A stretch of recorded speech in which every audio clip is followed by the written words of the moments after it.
देखिए, कुछ कहानियां तो होती हैं जो सुर्खियों में लिखी जाती हैं, है ना? हेडलाइंस में। हाँ, हेडलाइंस में। और कुछ बस गुमनामी की स्याही से लिखी जाती हैं। हम अक्सर उन नायकों को याद करते हैं जो सबके सामने होते हैं, जिनकी तस्वीरें हम देखते हैं, जिनके बारे में हम पढ़ते हैं। बिल्कुल। लेकिन कुछ ऐसे भी होते हैं जो परछाई में रहकर देश की सबसे बड़ी लड़ाइयाँ लड़ते हैं और वहीं खो जाते हैं। आज की हमारी चर्चा एक ऐसे ही गुमनाम सिपाही की है, एक ऐसे सिपाही की जिसे दुश्मन ने ही उसकी बहादुरी के लिए ब्लैक टाइगर का खिताब दिया था। और सबसे हैरान करने वाली बात तो ये है कि उन्हें अंदाजा तक नहीं था कि वो जिसे अपना हीरो मान रहे हैं वो असल में कोई और है। वो असल में उनके सीने में धड़कता हुआ भारत का दिल है। बिल्कुल। तो आज हम रविंद्र कौशिक की कहानी की गहराई में उतरेंगे। हमारे पास जो जानकारी है वो उनके पूरे सफर पर रोशनी डालती है। एक कलाकार से जासूस बनने तक का सफर। हाँ, और हमारा मकसद सिर्फ उनकी कहानी सुनाना नहीं है, बल्कि ये समझना है कि कैसे एक आम इंसान देश के लिए अपनी पहचान तक मिटा देता है। और उस गुमनामी की कीमत क्या होती है। तो कहानी शुरू होती है राजस्थान के श्री गंगानगर से। एक लड़का रविंद्र कौशिक, जिसे बचपन से बस एक ही चीज का शौक था, थिएटर। वो मंच पर जीता था, मतलब किरदारों में ऐसा डूबता था कि देखने वाले असली नकली का फर्क ही भूल जाए। और देखिए, यहीं से कहानी में एक बहुत दिलचस्प मोड़ आता है। ये सिर्फ एक हॉबी नहीं थी, ये एक असाधारण प्रतिभा थी। अच्छा। और उनकी यही प्रतिभा रिसर्च एंड एनालिसिस विंग यानी रॉ के कुछ अधिकारियों की नजर में आ गई। रॉ की नजर में? हाँ, देखिए 1970s के दशक की शुरुआत में रॉ एक नई एजेंसी थी और वो ऐसे लोगों की तलाश में थे जो मतलब लीक से हटकर सोचे। उन्हें सिर्फ फौजी या पुलिस वाले नहीं चाहिए थे। लेकिन एक थिएटर कलाकार ही क्यों? मेरा मतलब जासूसी की दुनिया तो बहुत खतरनाक होती है। एक कलाकार का वहाँ क्या काम? यही तो सबसे जरूरी सवाल है। एक अच्छा जासूस बनने के लिए सिर्फ हिम्मत काफी नहीं होती, आपको एक बेहतरीन एक्टर होना पड़ता है। और कौशिक के पास वो सब कुछ था। किरदारों में ढलने की क्षमता, जुबान पर जबरदस्त पकड़, किसी भी लहजे को अपना लेना, कमाल की याददाश्त, और ऐसी बॉडी लैंग्वेज जो किसी को भी यकीन दिला दे। वो सिर्फ अभिनय नहीं कर रहे थे, वो किरदार को जी रहे थे। और रॉ को ऐसे ही किसी की तलाश थी जो पाकिस्तान में जाकर सिर्फ एक जासूस ना बने बल्कि एक पाकिस्तानी ही बन जाए। तो ये कोई इत्तेफाक नहीं था? नहीं, ये एक सोची समझी तलाश थी। और फिर साल 1973-74 में लखनऊ में एक नाटक के दौरान रॉ के अधिकारियों ने उनका काम देखा और फैसला कर लिया। और उन्हें दिल्ली बुला लिया गया? बिल्कुल। इसके बाद जो हुआ वो किसी भी इंसान की जिंदगी को हमेशा के लिए बदल सकता है। उन्हें 2 साल की एक बेहद कठिन ट्रेनिंग से गुजारा गया। ये कोई फौजी ट्रेनिंग नहीं थी? नहीं, ये एक इंसान को मिटाकर दूसरा इंसान बनाने की ट्रेनिंग थी। उन्हें इस्लामिक धर्म ग्रंथों, रिवाजों, संस्कृति की गहरी तालीम दी गई। उन्हें उर्दू बोलना सिखाया गया, वो भी एकदम पाकिस्तानी लहजे में। हाँ, सिर्फ भाषा नहीं बल्कि उस भाषा की आत्मा को समझना। सही बात है। उन्हें सिखाया गया कि पाकिस्तान में लोग कैसे बात करते हैं, कैसे उठते बैठते हैं, और सबसे अहम गुप्त संचार की तकनीकें। उस जमाने में तो ये सब बहुत मुश्किल रहा होगा। बहुत ज्यादा। आज की तरह एन्क्रिप्टेड फोन तो थे नहीं, मतलब डेड ड्रॉप्स होते थे, किसी बेंच के नीचे कुछ छोड़ना या अदृश्य स्याही से खत लिखना, जिसमें जरा सी भी चूक का मतलब मौत। सिर्फ मौत। तो 2 साल में रविंद्र कौशिक को पूरी तरह से मिटा दिया गया और उनकी जगह एक नए इंसान का जन्म हुआ, नबी अहमद शाकिर। हाँ, एक ऐसा इंसान जिसका भारत से कोई लेना देना नहीं था। रॉ ने सिर्फ नाम और धर्म नहीं बदला, उनका पूरा अतीत ही गढ़ दिया। मतलब? नबी अहमद शाकिर के नाम से नकली बर्थ सर्टिफिकेट, स्कूल कॉलेज के रिकॉर्ड्स, यहाँ तक कि मेडिकल रिकॉर्ड्स भी तैयार किए गए। एक पूरा काल्पनिक परिवार बनाया गया जिसकी कहानियां उन्हें रटाई गईं। ये सोचना भी मुश्किल है कि किसी इंसान पर इसका मनोवैज्ञानिक असर क्या पड़ता होगा। ये जासूसी की दुनिया का सबसे मुश्किल हिस्सा है। अपनी पूरी पहचान, अपना परिवार, अपना देश, सब कुछ पीछे छोड़कर एक झूठ को अपनी जिंदगी बना लेना। हर पल एक डर में जीना। हर पल कि जुबान से जरा सा कुछ निकल गया या कोई पुरानी आदत सामने आ गई और सब कुछ खत्म। और 1975 में सिर्फ 23 साल की उम्र में नबी अहमद शाकिर को पाकिस्तान भेज दिया गया। मिशन शुरू हो चुका था। पाकिस्तान पहुंचकर उन्होंने क्या किया? उन्होंने एक आम छात्र की तरह जिंदगी शुरू की। कराची यूनिवर्सिटी में लॉ की पढ़ाई के लिए दाखिला ले लिया। LLB की पढ़ाई? हाँ, और यहाँ उनका जो टैलेंट था लोगों से घुलने मिलने का, वो बहुत काम आया। बिल्कुल। वो बहुत जल्दी सबके बीच पॉपुलर हो गए। अपनी बातों से, अपने व्यवहार से उन्होंने सबका दिल जीत लिया। एक ऐसी इमेज बना ली जिसपे कोई शक ही न कर सके। बिल्कुल, एक होनहार नौजवान जो अपने मुल्क के लिए कुछ करना चाहता है। लेकिन यहाँ एक बड़ा सवाल उठता है, कानून की पढ़ाई के बाद वो पाकिस्तानी सेना में कैसे भर्ती हो गए? आर्मी में तो बहुत कड़ी जांच पड़ताल होती है, पूरे खानदान का बैकग्राउंड चेक होता है। एक ऐसा इंसान जिसका कोई असली अतीत ही नहीं है, वो इस जांच को कैसे पार कर गया? यही रविंद्र कौशिक और रॉ की सबसे बड़ी कामयाबी थी। ये दिखाता है कि उनकी गढ़ी हुई पहचान कितनी पुख्ता थी। उनके दस्तावेज इतने असली थे कि पाकिस्तानी इंटेलिजेंस भी धोखा खा गई। और दूसरा, उन्होंने अपने सोशल कॉन्टैक्ट्स का इस्तेमाल किया जी। सेना के कुछ अधिकारियों से दोस्ती की, उनका भरोसा जीता, खुद को एक देशभक्त पाकिस्तानी नौजवान के तौर पर पेश किया। और उनकी लगन देखकर उन्हें सेना में एक क्लर्क के तौर पर नौकरी मिल गई। एक क्लर्क से शुरुआत, लेकिन उनका लक्ष्य तो बहुत बड़ा था। बिल्कुल, वो सिर्फ सेना में घुसना नहीं चाहते थे, वो उसके दिल तक पहुंचना चाहते थे।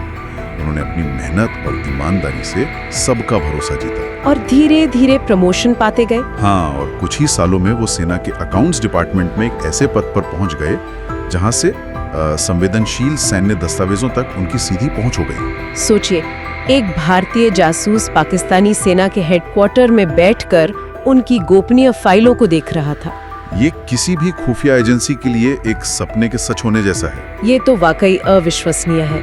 और यहाँ से उनका असली काम शुरू हुआ, 1975 से लेकर 1983 तक। पूरे 8 साल। पूरे 8 साल उन्होंने नबी अहमद शाकिर बनकर भारत को लगातार खुफिया जानकारी भेजी। और ये जानकारी किस तरह की होती थी? इसका भारत के लिए क्या महत्व था? ये जानकारी आप कह सकती हैं कि सोने से भी ज्यादा कीमती थी। उस दौर में भारत पाकिस्तान के बीच तनाव बहुत ज्यादा था। उनकी भेजी सूचनाओं में पाकिस्तान की सैन्य टुकड़ियों की सीमा पर तैनाती की सटीक जानकारी होती थी। वो कौन से नए हथियार खरीद रहे हैं, उनकी युद्ध की रणनीति क्या है, और सबसे बढ़कर भारत के खिलाफ कौन-कौन सी गुप्त योजनाएं बन रही हैं। बिल्कुल, ये वो जानकारी थी जो सीधे तौर पर भारत की राष्ट्रीय सुरक्षा से जुड़ी थी। मतलब उनकी वजह से भारत हमेशा एक कदम आगे रहता था। कई बार तो 10 कदम आगे। कहा जाता है कि 1979 से 83 के बीच उन्होंने जो जानकारी भेजी, उसने कई बार भारत को एक बड़े युद्ध के खतरे से बचाया था। हजारों जवानों की जान बची होगी। बिना किसी शक के वो एक अदृश्य कवच की तरह थे।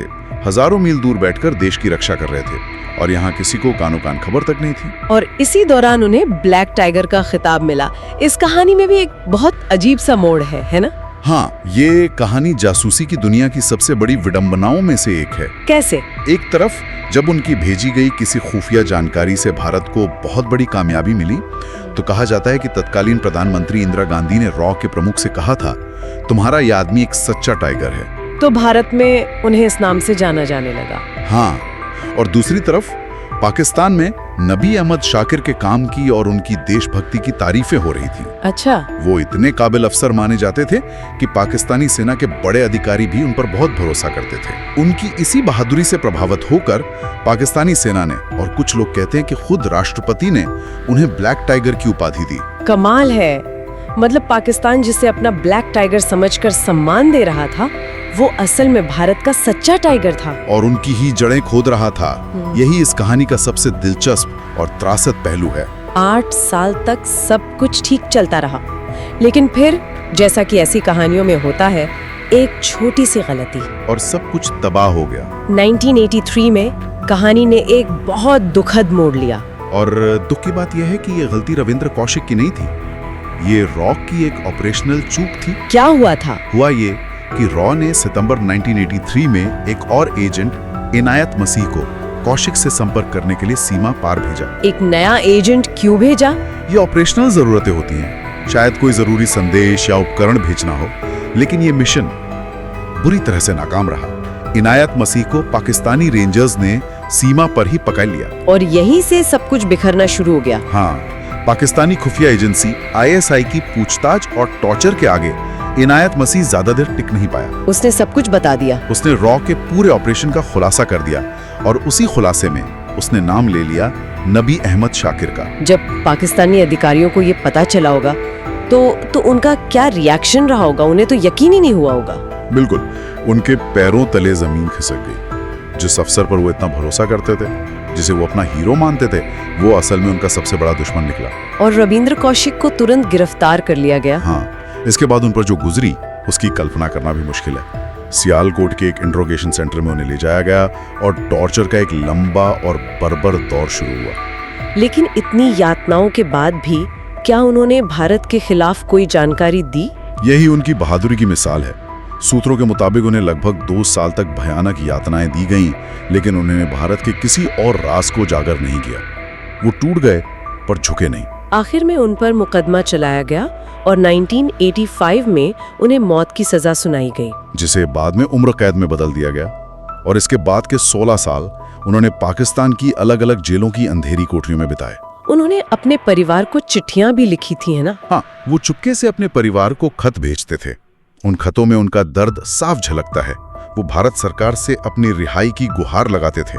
लेकिन खुफिया दुनिया का एक कड़वा सच है। हाँ, एक बार कोई एजेंट पकड़ा जाए तो उसका देश उसे पहचानने से इनकार कर देता है। ये बाकी ऑपरेशंस की सुरक्षा के लिए जरूरी होता है। बिल्कुल। और रविंद्र कौशिक इस नियम के शिकार हुए। भारत सरकार ने कभी आधिकारिक तौर पर यह नहीं माना कि वो उनके एजेंट थे। और नवंबर 2001 में 52 साल की उम्र में मियांवाली जेल में उनकी मौत हो गई। एक गुमनाम नायक एक दुश्मन देश की जेल में अकेला मर गया। उन्हें वहीं दफना दिया गया। हाँ, जेल के पास ही। एक ऐसा इंसान जिसने अपनी पूरी जिंदगी देश के नाम कर दी, उसे अपनी मिट्टी भी नसीब नहीं हुई। रविंद्र कौशिक की कहानी सिर्फ उनकी शहादत पर खत्म नहीं होती।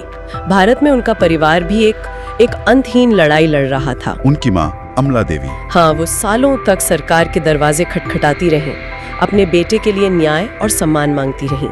उनका दर्द समझा जा सकता है। वो अक्सर कहती थी कि उनके बेटे ने देश के लिए इतना बड़ा बलिदान दिया, लेकिन सरकार उसका नाम तक लेने को तैयार नहीं है। परिवार को बहुत कम पेंशन मिलती थी। हाँ, पहले 500 रुपए महीना, जो बाद में बढ़ाकर 2000 रुपए की गई। ये उस बलिदान की बहुत छोटी कीमत थी। लेकिन ये खुफिया दुनिया की कड़वी हकीकत है ना?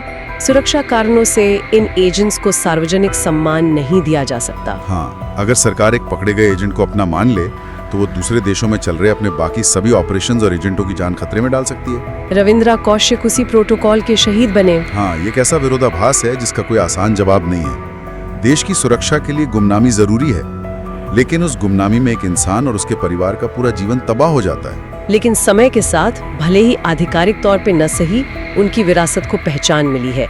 आज उन्हें भारत के सबसे महान जासूसों में से एक माना जाता है। बिल्कुल। उनकी कहानी ने कई लेखकों और फिल्मकारों को प्रेरित किया है। कहा जाता है कि सलमान खान की जो मशहूर फिल्म थी एक था टाइगर, हाँ, एक था टाइगर, उसका मूल विचार भी कहीं न कहीं उनकी जिंदगी से ही प्रेरित था। अच्छा।